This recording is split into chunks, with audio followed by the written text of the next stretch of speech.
kỳ ale imenana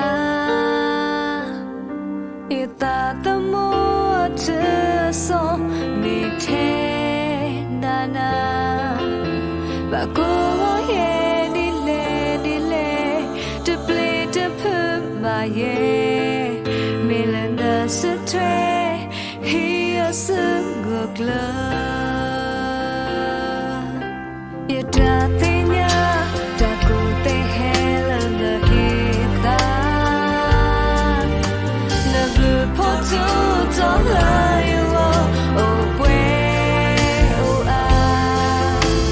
team we yeah good to day we talking it today me to me na na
Kesal